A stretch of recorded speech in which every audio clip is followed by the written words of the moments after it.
Hello everyone, welcome back to my channel. I'm your boy Tony and this is Today in Football. I'm here with a new one. This is my new podcast on the MLS. It's called Let's Talk MLS and this is Season 1, Episode 1. And yes, it's been 6 games so far, but it's best to be late than never. So let's get into this one. So in our podcast, this series will focus on 3 focuses each episode. First focus is team focus, player focus, and MLS focus. Each of these I try to narrow in on each of these sections. So with our team focus coming up, we're going to be focusing on the games this week. We're going to be focusing on some of the upsets during the week. We're going to be focusing on the conference leaders. We're definitely going to be focusing on the games of the week and the teams of the week. And in our second focus, we'll definitely have to focus on the players. So in our players focus, we'll try to highlight the top scorers, the top assisters, the top goalkeepers, and the player of the week. And for the final section, we will focus on the MLS. So we'll try to narrow in on transfers this season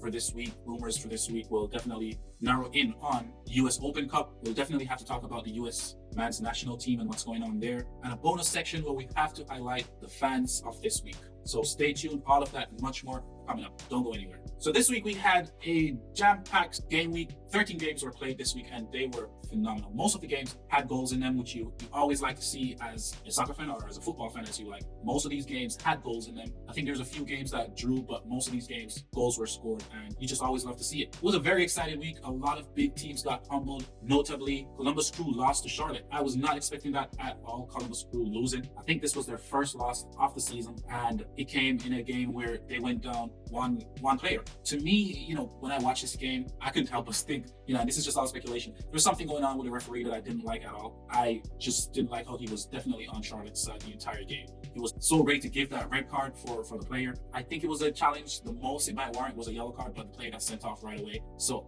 I didn't know why he did that, but to each his own. I'm not sure what happened there. Columbus Crew lost because they went down to 10 men and they just got played off the park ever since. And Nashville, oh my God, Nashville got thumping, like 5 goals. How do you lose 5 goals? And we see Miami got 4 over the weekend and Nashville pick up 5. Before Nashville got this beaten handed to them, Miami was definitely going to be the talk of the week. And then Nashville got 5 and everyone forgot that Miami lost 4-0. So it's just so wild how soccer works. I really didn't expect Nashville to be losing. They have a very strong team, solid team. I'm not sure what went wrong there. I watched the game and I just couldn't put a finger on it. I think being away from home affected them a lot, not having their fans, because they have a very robust fan group and they're always there to support them. I noticed that they struggle a lot when they go away from home, and I think that factored into it. And some decisions from the manager to stop the team to lose hard. And also Timbers getting beaten at home.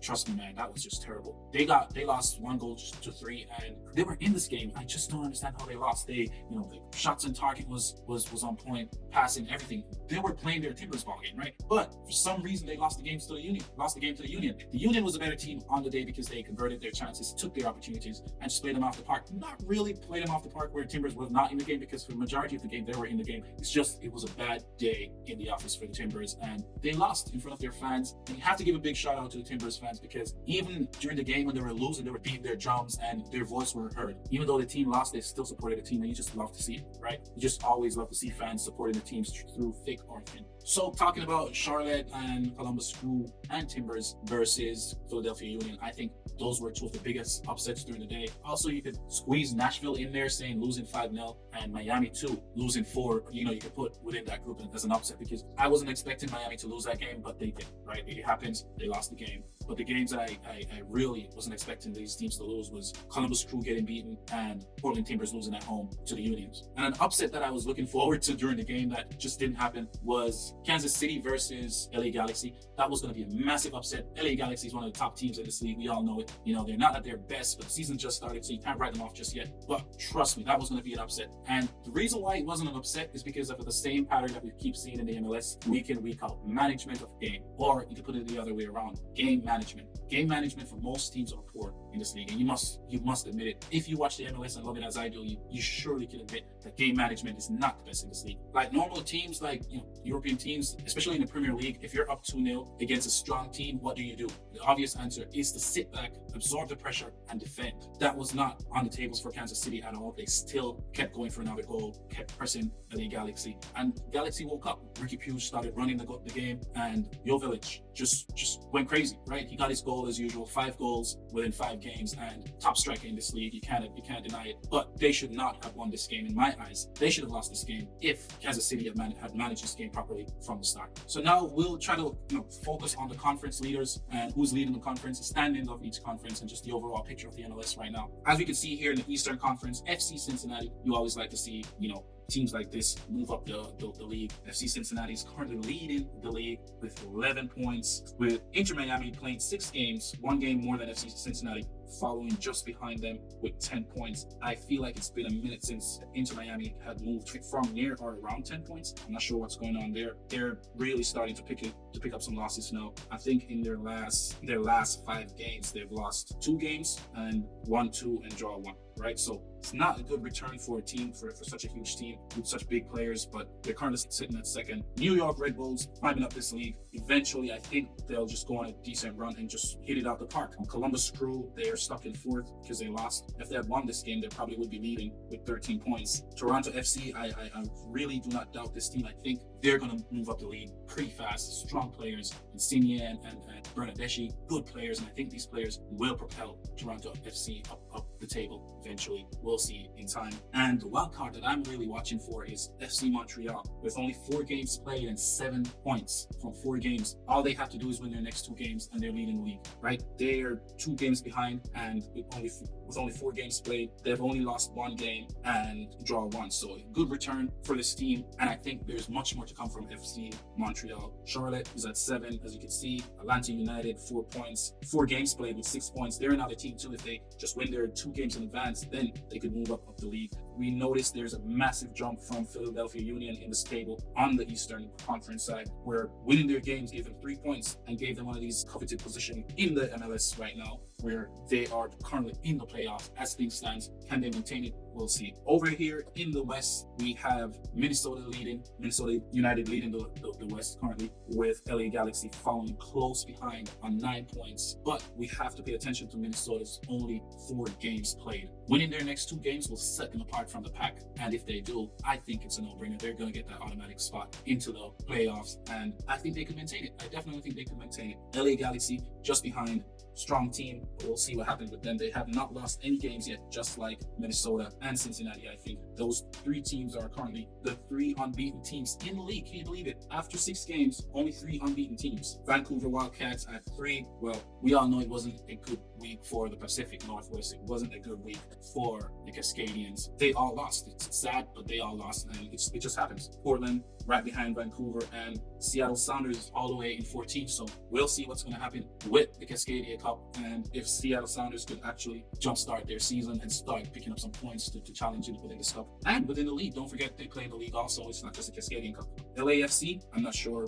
They've won their last game, but one goes on fire. So we'll see what happens with this team. And sticking within our team focus, we're going to move on to the game of the week. To me, the game of the week is definitely between Kansas City versus LA Galaxy or Real Salt Lake versus DC. Those 2 games, top-notch games. Within the Kansas City game, Kansas went up 2 goals to 0, and we all thought they were going to win. I thought they were going to win, honestly. And then LA Galaxy kicked into gear, scored 3 goals, and won the game. It was a beautiful match, especially as a neutral watching this game. You're like, wow, they really came back and won the game. And in the Salt Lake game versus DC, the atmosphere was just perfect, right? And 2 goals were scored by either team. At one point, I thought, okay, it is what it is. DC is going to get 3 points away on the road at Salt Lake, and that's not what happened. At 2-1, when Salt Lake was down, the fans were still cheering on the team. Massive atmosphere, lots of fans in the club, and they scored to tie the game and share the points. So love to see that, but I think the game of the week has to go to,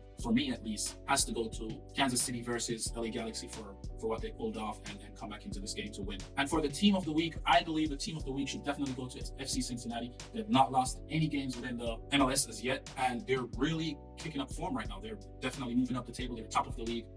They have all these games to come that they definitely could win. Looking forward to their games. I will be watching a lot more of FC Cincinnati. I think they're a dark horse in this league this year. They could go along and win it. I initially thought that Columbus Crew will just win it again, but FC Cincinnati is looking really, really good, and I implore you guys not to sleep on this team. I think they're a real dark horse, and they have what it takes to win this league. So now in this section, we move on to the player focus, where we try to focus in on our players. Top scorer is is Divan Jovic. We all are Dejan Jovic. 5 goals in 5 games. Already spoken about him. Top striker in this league. Up there with Suarez or whoever you might put it. He's make a claim in this league for himself. He's just a striker's striker. Give him the ball and he finishes. That's it. No question. That's not too difficult. It's not multiplication. It's just addition for him. Give him the ball and I score it. He scored so many half-side goals in that game that I just lost count. And he's a clinical striker. You just could watch him and you could see his movement. He reminds me of Aguero in his prime, right? Aguero would just take the ball and just score. You just need to give him the ball and he'll score. That's who Jovic reminds me of. I hope he could continue this streak that he's on, keep scoring in each game, and we'll see where he takes his team eventually. Benzema is the top assist of the week. I think he's on 5 assists. Lovely assists from him this week. I didn't watch a lot of his games, but he's one of the players to keep an eye on. I think Suarez, again, is just behind him.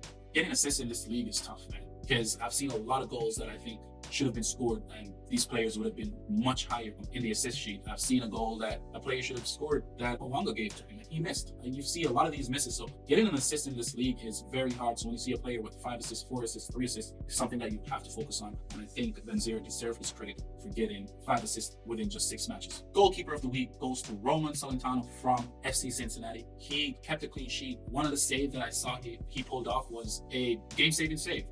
Really good shot onto his goal and he springed up, clutched the ball from out of the top of the goal and saved his team, right? They end up winning the game 1-0, and I think that save was the difference between them winning that game, drawing that game, or even losing that game. That save was very, very good from him. He's one of the goalkeepers that you definitely need to keep an eye on. So for me, goalkeeper of the week goes to him just because of that one save. There's many other notable mentions, but I think keeping the clean sheet and saving the win for your team is just spectacular. Player of the week has to go to last year's top goal scorer, Owanga. This player is a player I've been even telling my friends that, hey, this player is very good. I think this player could play in any top league in the world. It's a surprise he's here in MLS. I hope we could keep him and tie him down to an even bigger contract than he currently had. I think he just renewed his contract. So maybe that's what, get him going. Took some pressure off of him. Now you see that he's back. He's scoring. He scored 2 goals and an assist in his last game. And he was the difference between that game, right? Owanga, even when he's not on the ball, he's a threat. And just if you haven't watched him yet, just really go and watch an LAFC game and you'll see once he's on the ball, it's just a totally different play. He's so smooth on the ball. His link-up play, his communication with his teammates, and defenders are just afraid of him. Just as soon as that ball gets to his foot, it's over, right? There's always a good pass from him, or there's always like a good threat once he has the ball, right? You can notice once he gets the ball, defenders back off, and his hold-up play is very, very good. Very, very good. He does not rush the game at all. I've never seen him rush in the game. He runs when he needs to, slow down when he needs to, wait for his plays when he needs to, pass when he needs to, shoot when he needs to. Luckily for the last game, he's found his shooting boots. Let's see if he can continue this or not. We'll just have to watch. Goal of the week to me is between 2 goals. The first one is in the Vancouver versus Real Salt Lake game. To me, that goal in the Vancouver versus Real Salt Lake game, where the ball is coming to him from the left and he just chipped it. The only other player I've seen score a goal like that was Messi. Like, he just got the ball and just chipped it straight over into the back of the net. Goalkeeper had no chance. That was the technique behind that goal was just spectacular. I've never seen a lot of players make that shot, and I never thought I would see a goal like that within the MLS, but I saw it and it was just spectacular. When I saw that goal, I almost lost my mind. I was like, wow, that's a decent goal. I think that goal was the difference between them winning or drawing that game. So really inclined to give that goal of the week. But Orlando versus Austin, that goal that Nicholas Ladera scored, that free kick, was just breathtaking. See him take the ball, place it, size the keeper up, and just straight into the back of the net. The keeper stood no chance. I'm more leaning towards the Real Salt Lake goal because the free kick that was kicked, I thought the wall was set wrong. Maybe others might look at it and think, oh no, there was nothing wrong with the wall. But to me, I thought the keeper set the wall wrong. If you set the wall, you should be able to see the ball from one side and not see the ball from the side where the wall is set. And I thought the goalkeeper was seeing the ball from both sides. His positioning was wrong, and the goal was just begging to be scored. The goal got scored, very good free kick. The keeper stretched, reached, couldn't get to it, and they lost the game with a spectacular goal. It wasn't the game-winning goal because they were already 1-0 up, but within the other game, the Vancouver game versus Real Salt Lake, that goal was a game-winning goal. So for that, I'm going to give that the number 1 goal, or the best goal for this week. In our next focus, which is the MLS focus, we're going to be talking about transfers and the 2 major transfers that I've seen within the news that came. And even for Fabrizio Romano, if most of you guys might not know him, but he is the premier guy when it comes down to talking about transfers in Europe, and he's normally 98% right. So whenever he says something, watching, then you could always, know that, hey, there's some weight behind it. He's been mentioning Kevin De Bruyne linked with a link to the MLS. Which MLS club, we're not sure. And he's also noted that, or said that, Kevin De Bruyne will also get interest from the Saudi League. And I think this is a war between the MLS and the Saudi League, because whoever gets this player will win that premier title of the best league. I think the main league that the MLS is competing against is the Saudi League. Ever since the emergence of the Saudi League and the money that has been pushed into this league, they've really grown and they've attracted a lot of players that the MLS probably would have wanted to get had went to the Saudi League. I really believe that if Kevin De Bruyne is all about the money, then he'll go to the Saudi League, because I'm not sure the MLS has the funds to pay him what the Saudi League might pay him. Each league do pay a lot, but I think the Saudi, there's so much money there, man, and the money that they're paying these players is just ridiculous. And you have to remember too, they tried to pay they tried to pay Mbappe $1 billion in salary last year. So that just give you an example of how much money is available to this league. But I do believe we could get him. If we get him, then it will just be perfect. Everybody likes playing in the US. Going to Saudi Arabia to play in the desert is not a very good prospect. So that's something we definitely have up on the Saudi League, and I think we should do everything to get him. Another player that has been mentioned or rumored to be moving to the MLS is Olivier Giroud. I think this is a great addition to the MLS. I would love to see him come here either this year or next year. And if he comes here next year, then he should definitely join the San Diego team, because I think they're going to need a decent striker, some good manpower up there to compete within this league. And I think Olivier Giroud could make a difference in this league. Good player that I loved when he was at Chelsea, and I think he could come to the MLS and get the job done. Another great news this past days is that the MLS and US Soccer has come to an agreement that the MLS will definitely partake in US Open Cup. And for me, I'm definitely happy about this, because I think having their bigger teams participating in a cup like this is very vital to the growth and stability of soccer in the US. Because imagine the MLS not being within the US Open Cup, it will just be the USL teams defeating every other team, right? And these smaller teams will not have the opportunity to play against top teams and top players that's in the MLS. So I think that's a great news that came out a couple days ago, that the MLS teams will be playing in the US Open Cup, and it's just great overall. And another thing I wanted to talk about is the US men's national team. And yes, before anyone says anything, I know they won the cup, defeated Mexico, almost lost against Jamaica, but I can't help but think that there is not enough MLS players within the national team. I think there was only 2 players, Drake Callender and Miles Robinson, who really got called up into the national team, and I doubt if any of them played. I know for a fact Drake Callender didn't play, and I was pissed that he left to go join the team and left Miami stranded without a decent goalkeeper, and they lost 4-0. I understand that he had to go play for his country, but he did not play at all. I don't think he was in any at this point. The number 1 keeper was going to stay the number 1 keeper, especially in the semifinals and the finals. There's no way to switch the keepers out. And yes, I'm happy for him that he got a trophy, but to what end, right? He didn't play, he didn't participate, he didn't contribute at all. He was just on the bench the entire 2 games. And Miles Robinson, did he came on? I'm not sure he came on at all. But the reason I'm talking about this is because after the game, the US men's national team coach came out saying,